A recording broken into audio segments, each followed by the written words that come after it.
La chèvre a une place importante dans la culture mahoraise. L'élevage de chèvres est destiné à la production de viande.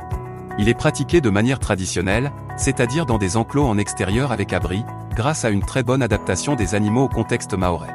D'après un recensement des petits ruminants effectué en 2010 par la Direction de l'Alimentation, de l'Agriculture et de la Forêt, environ 11 500 caprins seraient présents sur l'île.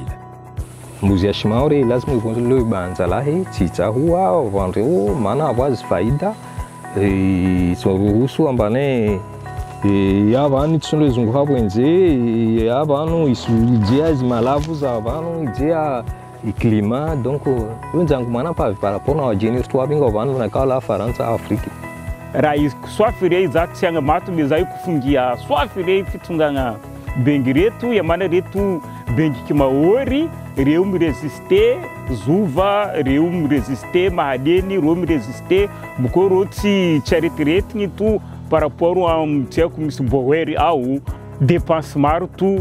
En 2021, la chèvre mahoraise a fait l'objet d'une étude visant à déterminer s'il existe bien une race de chèvre locale, différente génétiquement des autres races connues.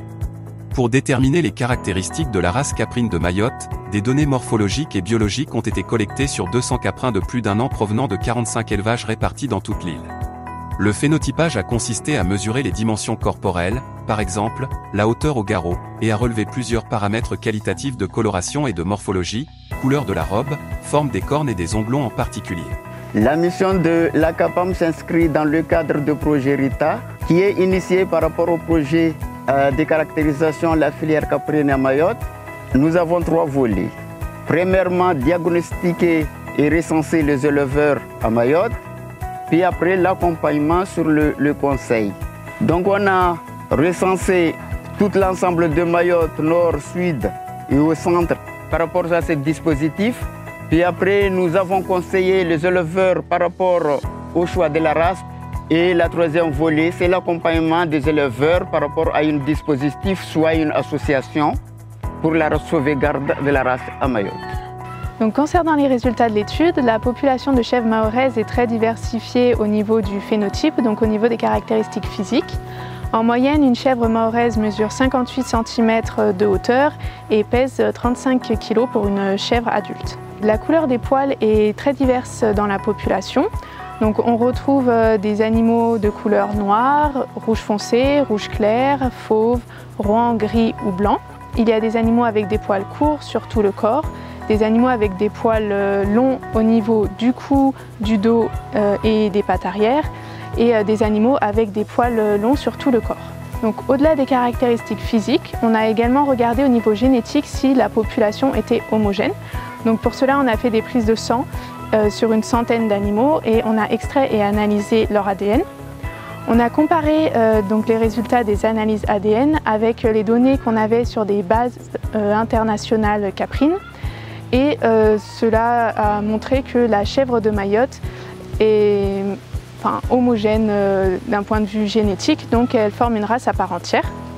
Au niveau génétique également, on a pu montrer que la race de chèvre est proche des races de Madagascar et de l'Afrique de l'Est, mais plutôt éloignée des races asiatiques et européennes, ce qui suggère une origine africaine.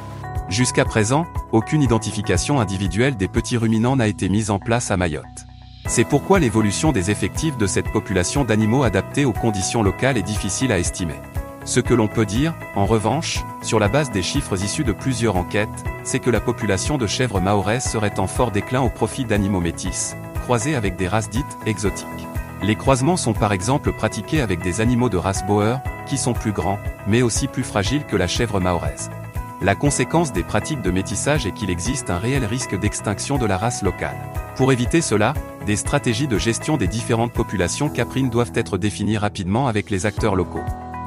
Neka wakizimbeli wakorenga maini hana patrimoine agricole yatu mbuzi ya shimauri lazima ikinabanza basi watu wasutia zimae mfano usaidia watu walo na moja mbili maana kabasi watu walo na exploitation be kirimba ne élevage mushi tradition upato kila utopala wenga bana wana mbuzi mbili taro etc. donc wamsikirimba imeso ya mbuzi ya shimauri yo sorongwa mba itukaba neka watu kawa hima wakubali mbaini patrimoine yatu rusui sauvegarder rusui padi sija ya zimiha Moalas.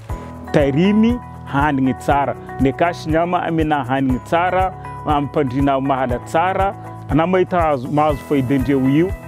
Bien qu'ayant des caractéristiques physiques variées, les chèvres de Mayotte appartiennent à une même race. Afin de ne pas perdre cet héritage local adapté aux conditions d'élevage difficiles, une procédure est engagée pour permettre la reconnaissance officielle de la race par le ministère de l'Agriculture.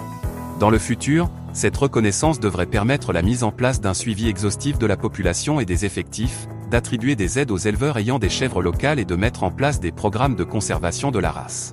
Des travaux de recherche en partenariat avec les éleveurs devront être poursuivis pour accompagner ces mesures et valoriser ce patrimoine vivant.